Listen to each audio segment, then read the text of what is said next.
ఈరోజు అన్ని పార్టీలు మేనిఫెస్టోలు ఇస్తున్నారు. అది చాలా సింపుల్గా ఉంది. మేనిఫెస్టో లేకున్నా కూడా మనం ఎవరినన్నా చూస్తే ఒక లీడర్ ఉంటే, ఒక పార్టీ ఉంటే, ఒక అధ్యక్షుడు ఉంటే, అతను ప్రచారం చేస్తూ ఉంటే, ఒక రైతు వచ్చాడు అనుకోండి, అతను అడుగుతారు, అయ్యా నీకేంటి సమస్యలు? ఎరువులా? సరే సబ్సిడీ ఇస్తాను. కరెంటా? సరే అది ఫ్రీగా ఇస్తాను. రుణాలు ఉన్నాయా? సరే అది మాఫీ చేస్తాను. నెక్స్ట్ యువత వస్తారు, మీకేమైందండి? ఉద్యోగాలు లేవు. ఉద్యోగాలు కావాలి కదా, ప్రభుత్వంలో ఉద్యోగాలు ఇప్పిస్తాం, ప్రైవేట్లో ఉద్యోగాలు ఇప్పిస్తాం, ఇక్కడ ఐటీ హబ్బులు సృష్టిస్తాం, ఫ్యాక్టరీలు పెట్టిస్తాం, కరెంటు అన్నీ తెప్పించేస్తామని చెప్పేస్తున్నారు. ఆ తర్వాత ఇంకెవరో వస్తారు, కులం పేరుతో చెప్తారు, మతం పేరుతో చెప్తారు. మీదే కులం అండి? ఈ కులమా? మీకు ఇంత రిజర్వేషన్ తీసుకొని వెళ్ళండి. మీది మతమా? మీకు ఇంత రిజర్వేషన్ తీసుకొని వెళ్ళండి. ఇంకో లీడర్లు వస్తే వాళ్ళు అధికారంలాగా రాగానే ఎన్ని సంతకాలు పెడతారో చెప్తున్నారు. సంతకాలు పెట్టడం గొప్ప కాదు, అవి చేసి చూపించడం.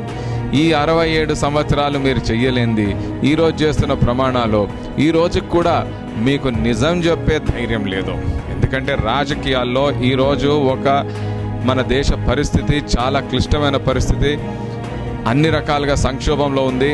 ప్రజల దగ్గరికి వెళ్ళి వాళ్ళకు నిజం చెప్పాల్సిన అవసరం వస్తూ ఉంది. మన దేశంలో మొదటి సమస్య ఏంటా అంటే ఈరోజు ఏ పార్టీ కానీ ఏ నాయకుడు కానీ ప్రజల దగ్గరికి వెళ్ళి నిజం చెప్పలేకపోతున్నాడు. ఎందుకంటే నిజం చెప్పడానికి భయపడుతున్నాడు. ఆ నిజం చెప్తే ప్రజలు ఓటు ఇయ్యరేమో అని భయపడుతున్నారు. నిజము చెప్పి ఓటు వేయించుకునే నాయకులు రావాలి, ఆ పార్టీలు రావాలి, అప్పుడే ప్రజలు కూడా మారి ఇది నిజం, ఇది సమస్య, దీనికి పరిష్కారం ఉంది, ఇది చేయడానికి 5 ఏళ్ళు పడుతుందా, 5 రోజులు పడుతుందా ఆలోచించి ఓటు వేయాలి. ఎందుకంటున్నానంటే ఈ విధంగా అందరికీ రిజర్వేషన్లు పెంచి, అందరికీ సబ్సిడీలు పెంచి, అందరికీ ప్యాకేజీలు ఇచ్చి, అందరికీ అన్ని ఉచితంగా ఇచ్చి లైఫ్ గడిపించేయాలంటే చాలా కష్టం. ఎవరిళ్లలో చెట్లలో డబ్బులు కాయడం లేదు. ఈ 67 ఏండ్లు ఏ కుటుంబాలు వాళ్ళ తల్లి తండ్రి తాతలు పరిపాలించిన తర్వాత ఈరోజు కొత్తదనం తీసుకొస్తామంటున్నారు, మార్పు తీసుకొస్తామంటున్నారు. ఈ కొత్తదనం ఏంటి, మార్పు ఏంటి?